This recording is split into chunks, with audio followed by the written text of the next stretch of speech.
For more analysis on this, joining me now is former Ambassador at Large and Coordinator for Counterterrorism under President Trump's first term, Nathan Sales, and the former National Security Council Chief of Staff, Fred Fleitz. Gentlemen, thanks for joining us. Good to be here. Fred, start with you. You're watching all that's going on right here. How did it happen?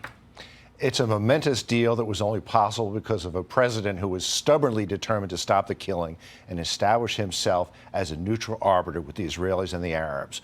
But look, more work needs to be done to protect this deal. We know over the last hour, the BBC has reported that at least 7,000 Hamas fighters are going into areas of Gaza that were evacuated by the Israelis. I'm sure President Trump's team is working hard on that right now to either reverse this or to get Hamas to agree that they will turn over this area of Gaza to the international force. But there's going to be a lot of obstacles like this. This is a big concern this morning, but I'm sure President Trump's team is on it. Now, what do you think, Ambassador? Is this a sign of things to come that already Hamas is sending fighters back into these areas? I mean, is this, I know phase 2 hasn't been agreed to yet. I mean, it was just really mostly a hostage type deal. But beyond that, I mean, can they really find lasting peace here, or are they going to have some problems?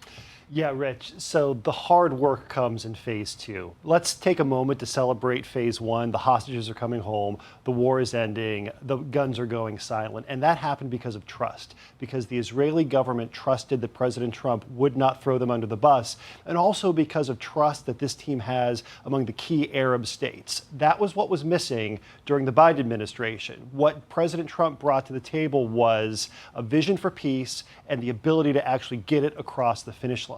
Now, we're not quite there yet. Hamas still has to disarm in phase 2. They have to hand over governance during phase 2 to a neutral technocratic board.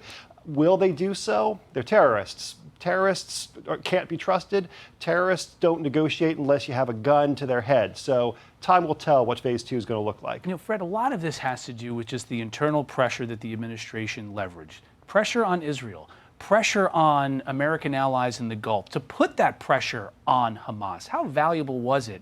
But also how difficult was it to get those parties to put the pressure they needed to get to this agreement? No, it was essential. And I think everyone in the region realizes that Trump will be hard on Israel and on Hamas to abide by this deal. And there's such strong support by Arab states. Hamas has nowhere to go. But also, the beauty of this deal is that it will proceed even if Hamas chooses not to cooperate. There are provisions in the deal to demilitarize and rebuild Gaza in areas where Israel evacuates from, whether Hamas cooperates or not. I hope it doesn't come down to that. I hope Israel does not have to resume the war to destroy what's remaining of Hamas, but that is an option. So this is really the last peace deal. It's a brilliant piece of diplomacy. Yeah, Ambassador, there is some opposition in Israel to this deal. This is from the Israeli security minister, who says, quote, alongside this joy is absolutely forbidden to ignore the question of price.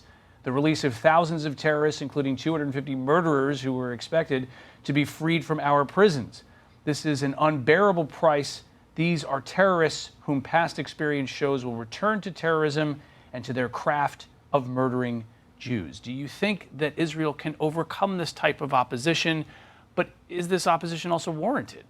I think skepticism of Hamas is always warranted. We've seen this before. The mastermind of the October 7 attacks, Yahya Sinwar, was himself released in a previous exchange of hostages for Palestinian prisoners convicted and held in Israeli prisons. So what is essential is the security arrangements that can persist in phase 2 of the deal and afterwards. Israel is going to maintain a security cordon around Gaza under the terms of the deal. There's going to be an international security force that's designed to keep pressure on Hamas, and Israel reserves the right to apply pressure of its own should those arrangements not meet its needs. Nothing is going to be perfect. Nothing is going to be watertight, but there's a layer of security arrangements in place that hopefully will prevent another October 7. Fred, is the best case scenario here peace agreements with the Saudis and the Israelis, and you've got maybe the Iranians? The president suggested that Iran wants to work on peace now, or is that putting the cart way before the horse? Well, let's first put this in perspective. The president answered an important question at a cabinet meeting this week. What if Hamas does not cooperate? What if it doesn't disarm? And the president's answer was, my first objective is to free the hostages. Trump wants to save human lives because we know these hostages won't be alive much longer.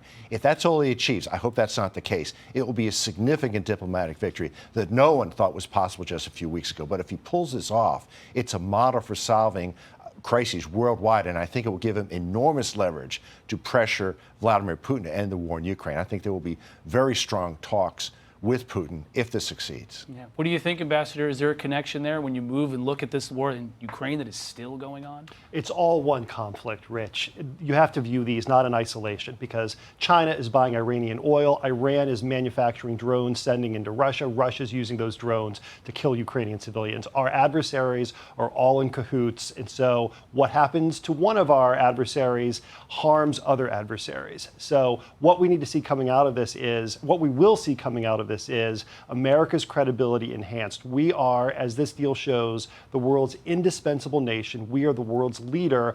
Our allies will follow where we lead them. And my hope is that by demonstrating American resolve and power on the world stage, people like Xi Jinping, people like Vladimir Putin, people like the mullahs in Iran are paying attention. You mentioned Xi Jinping. We have a lot more on that later on. But for now, Ambassador Nathan Sales, Fred Freitz, thanks so much for joining us. Very much appreciate it. Good to be here. Hey everyone, I'm Emily Compagno. Catch me and my co-hosts Harris Faulkner and Kaylee McEnany on Outnumbered every weekday at 12 p.m. Eastern, or set your DVR. Also, don't forget to subscribe to the Fox News YouTube page for daily highlights.